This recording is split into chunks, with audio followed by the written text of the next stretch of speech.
When we think about the Iraq invasion in 2003, it is very important to contextualize it, and to do so we need to go back in history.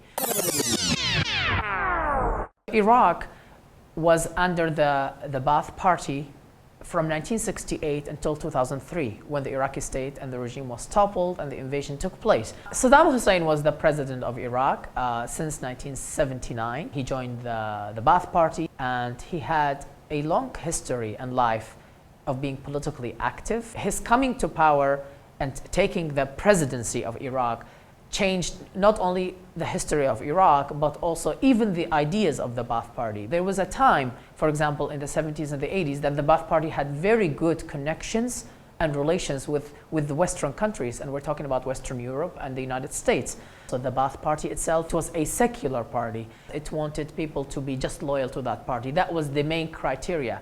But if you had any separatist, anti-party activities, then many people suffered. Iraq invasion in 1990, the Iraqi regime had decided to invade Kuwait, to annex it to Iraq. And then 1991, the United States had the first Gulf War, and as a punishment for entering Kuwait. That was a shift also in Iraq's relation with the West, including the United States. So Saddam Hussein became suddenly a villain.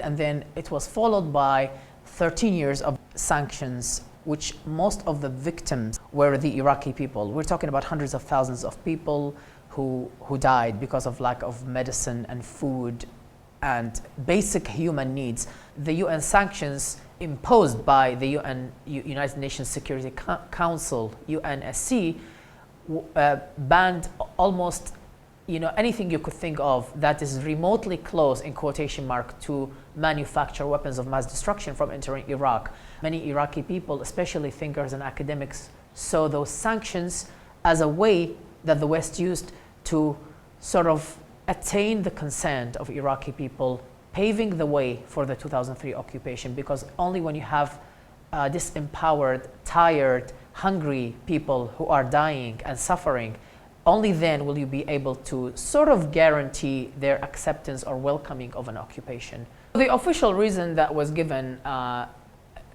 during the build-up to the Iraq war is that Iraq had weapons of mass destruction and it was causing a threat to the world.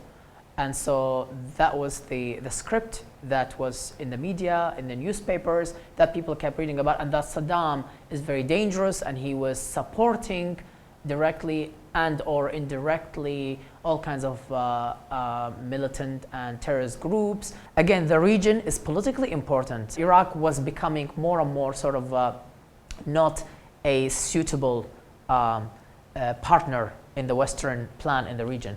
There's the economic reasons that the oil, the need to have dominance over resources in places like Iraq is very important.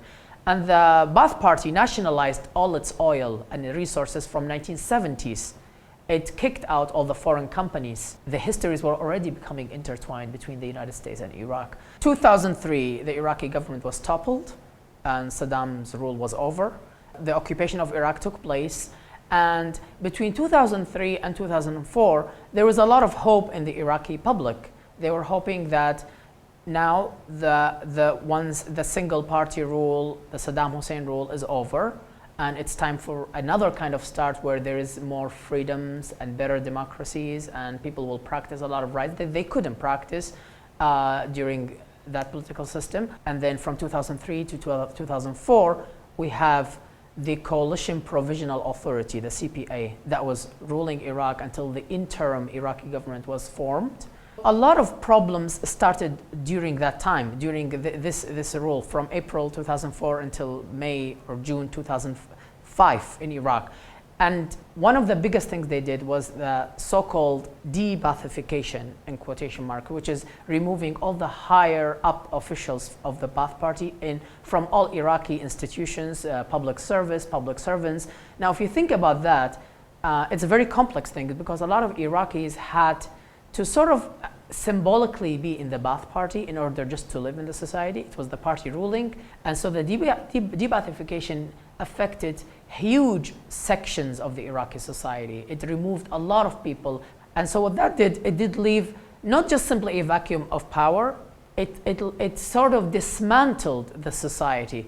Now, when you disband the entire Iraqi army in this blanket collective punishment, where would they go?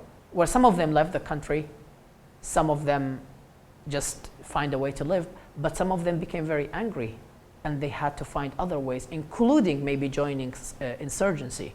And then the successive Iraqi governments sort of operated on a lot of the things that were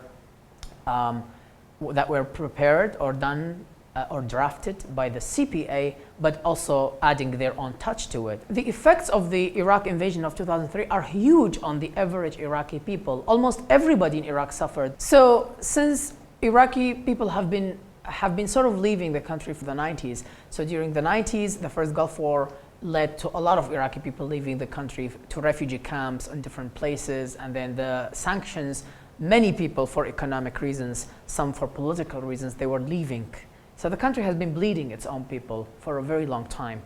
But the peak, the most difficult point that affected a lot of people and forced them to leave was after 2003. Iraq is a divided zone. You have one place under ISIS, you have the Kurdish region, you have the sort of like the government in Baghdad, and all these zones are friendly to some people and not friendly to others. So you have the internal displacement, not just their leaving out, leaving within. Effects of this war on the American public have been huge. People, they didn't understand how big this was going to be, or they were simply misinformed. The question is that what were people told about this war?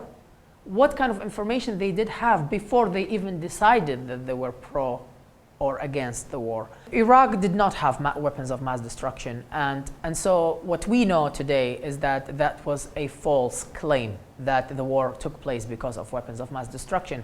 What we're not sure about is whether that was known to those in power or not. In terms of how the Iraq war affected the region, Iraq has been seen as a strong country, as a very important country in the region at many levels. You know, before the war, it was seen as a military power, as an intellectual power. Many people came to Iraq to study, to learn. It was a very important place for a lot of Arab people. And as soon as Iraq collapsed and was dismantled, as we knew it before, that affected how the people in the street in many Arab countries, Middle Eastern countries, felt. It was a very demoralizing kind of effect. And so when Iraq is totally sort of disempowered and turned into a malleable, dismantled state, that of course affects the whole region.